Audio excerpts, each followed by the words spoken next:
Bafethu, njengoba kade ngishilo ukuthi njengoba sisele i-curriculum.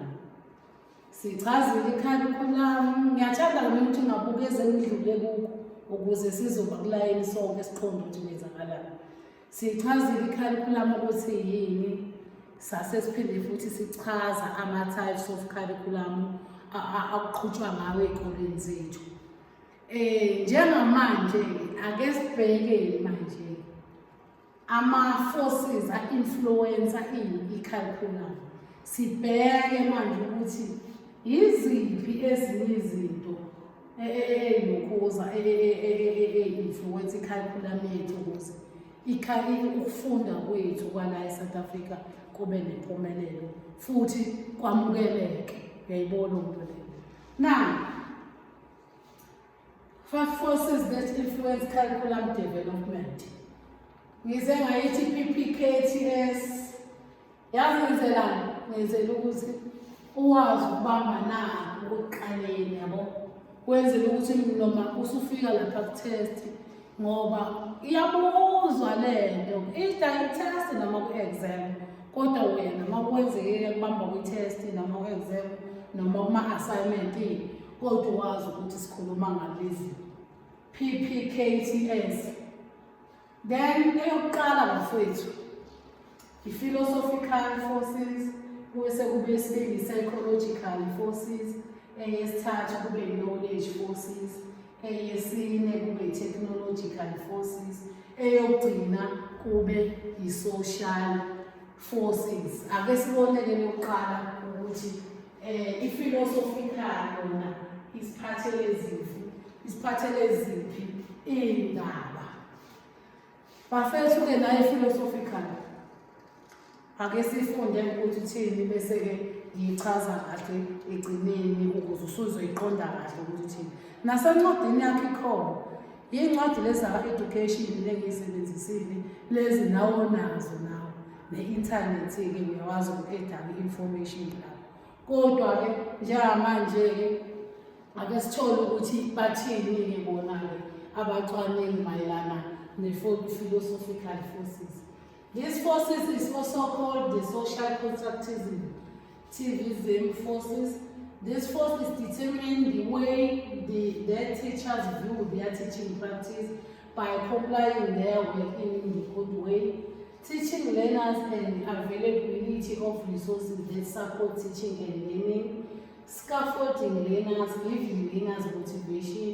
If any learners manage to respond to the question, the learners deserve equipping to develop their self-esteem and confidence, being kind, being patient, and treat everyone equally. It also focuses on the learning environment that should attract learners' interest. This means that the situational analysis of the classroom should be in a good condition. This includes furniture, lights and walls should be clear and decorated with teaching and learning material, etc. Uyayibona i-philosophical forces kahle kahle lana isuke imayelana nothisha ukuthi kahle kahle uthisha kulindeleke ukuthi abe umuntu onjani yabo. Njengokuthi njengoba besho nje ukuthi kahle kahle uthisha sengikuchazela nje kahle uzokurelate nawe laphana nami ngibe ngichaza ngendlela yami nawe chazela ngendlela yakho. I-information ayifani indlela esithola ngayo okusho ukuthini nami engichazile indlela engi-understande ngayo nawe ozochaza ngayo indlela e-understanda ngayo. Akulindelekile ukuthi egcineni kube sekuba nama-argument amaningi. Instead ongenani kungabonisana ukuthi no la kube kanje la kube kanje. I-philosophically forces ile ibhekelelena ekuthini uthisha kahle kahle kumele benjani. Uthisha kumele ebe kind, ebe patient, a-treat ingane equally. Uthisha kumele adapt indawo asebenzela kuyona, I-understand even abafundi akasebenza nabo ukuthi baphuma endaweni kanjani. ngokwenza lokhu uthisha ukuthi e-adapt indawo ayaziyo. Lokho kwenza ukuthi uthisha awazi phela ukuthi athole indlela yokuthi uma eseplana amalesini akhe phela acabange lezi ngane lezi, aphinde futhi asebenzise ama-resources ukuze iy'ngane zikwazi uku-understanda, sheshe i-understande lezi inhloso yaleso sifundo ukuthi kumayelana nani lento ebuzwayo. Nanokuthini na, uphinde futhi uthisha kuthiwa kufanele ascaffold ingane, niyazi nale ngane ayifani, ama-learning style engane ayifani. Okusho ukuthini na, ingane kukhona esheshayo, sheshe i-pick up manje, khona nje le engazi noma liyaphuma, khona leyo nje uyayifuna kodwa manje akazi ukuthi uzoyiqala ngaphi. Lapho sekufunakala uthisha ukuthi kumele abekezele ingane ayiscaffold, ingane ayilekelele iziyenze leyo nto leyo. Uthisha kumele enze izaba zokuthi iy'ngane ziyayithola isifundo lesi okumele sesifunde, athola zonke iy'ndlela zokufundisa, abe creative, ahehe iklasi leli, iklasi kumele libe nodolo, uzowasho ukuthi situation analysis, iklasi kumele libe right, libe namadeski abe right, iy'tulo zingakhephuki, zingalimazani ingane, iy'ngane kumele zibe safe, iklasi kumele libe uphansi ushayele likline, libe safe, ingabi idonga nembobombo yabo. Yonke leyo nto ubhekelela lokho ukuthi uthisha adecorate phela neklasi ukuze invite iy'ngane ama-interest ukuze ifunde. Inani niyalazi iklasi manje ngama-chart kanje, uyithola ingane ngebreak seziyayifundela nje, ziyayifundela. Konke lokho kwenza invite i-interest ukuthi zize eklasini ngoba automatically or naturally ziyayifundela lapha. Oyibona phela amaseyibhala, uyithole seyilokhu ezithe edongeni, yini ziyakhombula ukuthi ikhona i-answer. So basholo lokho ukuthi kahle kahle philosophy of education ukuthi iy'ngane kumele uthisha enze kanjani ukuze yonke inqubomgomo yokufundisa ibe right. So asivuleleni kwi-force elandelayo ukuthi sithole ukuthi ithini. Ukhululeke njalo uma kwenzeka bafethu uthola ukuthi awuyiboni kahle nalento ebhalayo, ukhululeke, iy'namba zami ngizilethile, ungithinte njengoba usubscribe, uzobe usubscribe-ile futhi kulula, uyongithinta futhi ubuze nalapha ukuthi kanjani. Kodwa-ke ku-YouTube isikhathi esiningi idatha kwamanje anginalo kahle, okusho ukuthi kuba kakhulu ukuthi lokhu engibuyela ngizobheka ku-YouTube, kanti uma uWhatsApp-ile mhlawumbe noma wafona ngizosheshe ngi-attende manje. Kuyenzeka ukuthola umuntu ukuthi akaboni, ubona ukuthi angathi kude, uma ukuthi uzona ngathi awuboni, kulungile, ngithinta mina ngizokwenza. Asiqhubekeni. I-force yesibili iyakwa-curriculum, influence i-curriculum yethu, i-psychological forces. Ake sithole ukuthi uthini. These forces influence curriculum because it shows very clear that learners have their own different learning style. This means that when teachers design the lesson, they should make sure that they accommodate all learners' learning style by providing resources of teaching.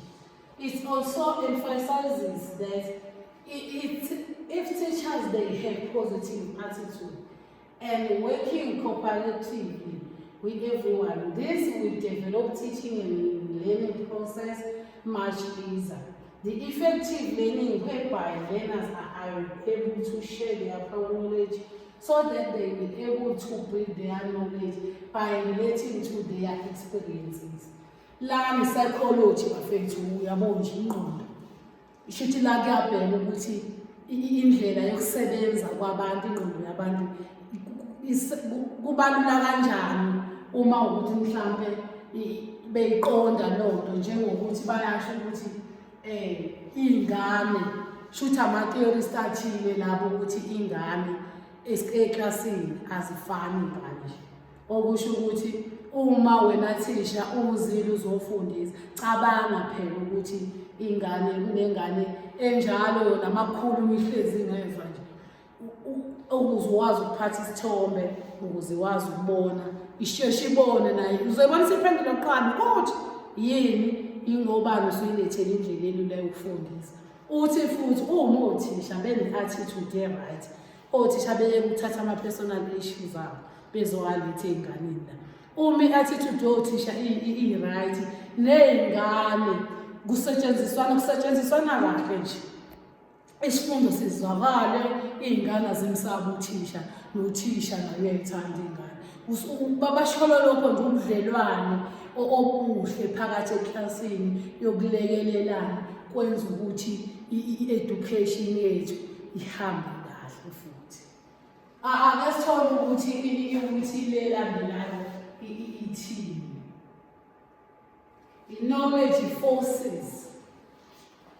I-knowledge forces ilokhu i-force yesithathu e-influence education yethu. I-knowledge forces is also emphasizes that if teachers they have knowledge of the subject, then they teach will influence the curriculum because they will be able to organize their work separately. This will be able to plan lessons for the specific subject and teach learners using everyday knowledge and relate to the curriculum by using example that is available in front of learner as well in the community, not using examples that are beyond learners. Le forces of knowledge kuthiwa kahle kahle i-emphasize ukuthi othisha kahle kahle kubalulekile ukuthi babe nolwazi oluphelele ngesifundo. Awukwazi ukuthi uzongitshela ukuthi wena uthisha we-life skills, kodwa njengamanje kuney'ngxenye ongakwazi ukuyifundisa. Uyayibona lento leyo? Ayi-influence positive uma ukuthi wena uney'ngqinamba zokufundisa isifundo. Kanti uma uyifundisa kahle zonke iy'fundo une-knowledge, yonke into uma kuthiwa njengamanje sesiyacula, uthisha uyaqhuma, uma sekuthiwa sesiyadansa, uthisha uyadansa, sekuthiwa manje kuyakhulunywa, yonke into kufanele ukwazi ukuyenza.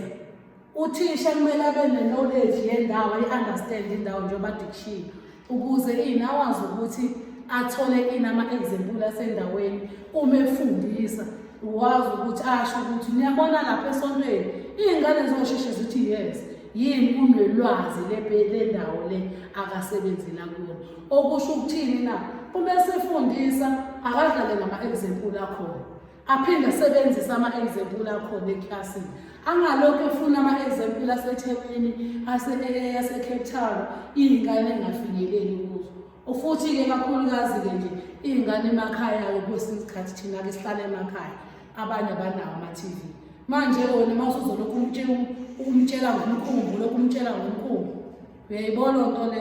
Kanti uma uzomtshela ngey'moto lezi ey'hamba la ama-quantum, bazokwazi ukuthi nami ngaligibele into akayaziyo. Hhayi ukumtshela ngezinto akay'bona le angazi noma ngempela ikhona noma zikho. Ake sithole elandelayo ukuthi thini? Technology forces. Technology forces in education sector. Technology is another one of important force that is influence curriculum because it's also used as teaching resources. This involves computers, laptop for planning lessons and assessment, calculator for mathematics subjects, the white paper for e-learning, DVDs for the visual information, and iPad for replacing manual textbook. Most of higher institutions use Blackboard and Moodle. I-technology first influence education yethu. Nani niyazi ethi njengoba sikune-technology izinto ziyathuthuka kakhulu kangangokuthi seniyabona nani sisebenzisa amakhompyutha ukuthayipha, sabhale ngezandla, sisebenzisa ama-laptop ukugcina umsebenzi, sibhala ama-assignment ey'ngane, siplana amalesini othisha lapha esikoleni basenza umsebenzi wabo, bephinde futhi ukusetshenziswa ama-calculator. Ama-calculator i-technology le ukuthi ungabhala wena ungabala nje uphume ne-answer. Bayisebenzisa laphana ko-maths laphana, ama-white paper la kufundwa kuwo e-learning, masifunda online lapha ku-inthanethi, kukhulunywa ngawo ama-DVDs, thothi uthisha uzodlalela i-DVD ukuze sikwazi uku-understanda le lesson akhuluma ngayo. Phinde futhi iyashiwo ukuthi ema-university-ke ukuvamise o-blackboard no-moodle no-white paper nani niyawazi-ke. Sisebenzisa u-blackboard thina esikoleni sethu lapha e-UFS, okusho ukuthi nabanye ama-university basebenzise yabo indlela yokuxhumana ukuthi kwenzeke umsebenzi. I-technology akukho kubo. Ngicabanga ukuthi abantu bayayiqonda. Ake sithole eyokugcina sibone ukuthi ithini yona. Eyokugcina-ke bafethu social forces.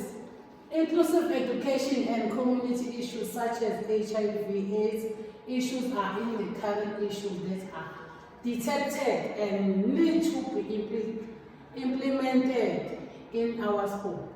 This is influence education curriculum because the subjects that are able to implement these issues and all South African teachers are trained to apply inclusive education as a professional teachers to do this work. Bafethu social forces lana sikhuluma khona ngokuthi angithi niyazi ukuthi la emhlabeni sekwaba nezifo eziningi nabaze babhala ama-chronic diseases, izifo engalapheki, HIV, o-BP. So kubalulekile ukuthi ike-influence education lokho ngoba iy'ngane ngekhathi zifunda nje zifundiswa ngazo lezi zithola ulwazi, ziwazi nokuyivikela, kakhulukazi nje o-HIV bayanikeza ulwazi iy'ngane ziluleke ukuthi itholakala kanjani, singayilapha kanjani. Noma-ke ikhambi lingakafiki kodwa isikufana nokuthi engathi ikhona, yebo, ngoba abantu bayaphila ngenxa ye-treatment la bayitholayo. Then kuthiwa izinto ay'khulunywe bonana nama-subject a-relate ekutheni ikhulunywe ngalezi zinto ama-subject anjengo-life science, o-biology noma o-life skills, o-life orientation. Ziyathinta lezi zinto lezi ukuze iy'ngane zikwazi ukufunda ama-awareness, zikwazi ukuthola ulwazi olungcono. Yiwo-ke ama-forces onke lawo ade sifunda ngawo bafethu njengoba niwabona nje. Yiwo-ke ama-forces iwona uma wabambe kahle wawafaka ekhanda wawaxoxisa. Mina ngikholelwa ekuthenini into uyixoxe ukuze uzoyi-understanda kangcono. Uma into ungayixoxi akulula ukuthi sisi uyizwe ngoba uzolokhu uyibamba ngowazi noyizi laphana uphambanisa inkulumo uyithatha ibhekiseli ungayi-understand. Kanti uma uzoyithatha inkulumo uyixoxe yonke isifundo esilandelayo sizofokhasa kini kuma-African Education Curriculum Policies.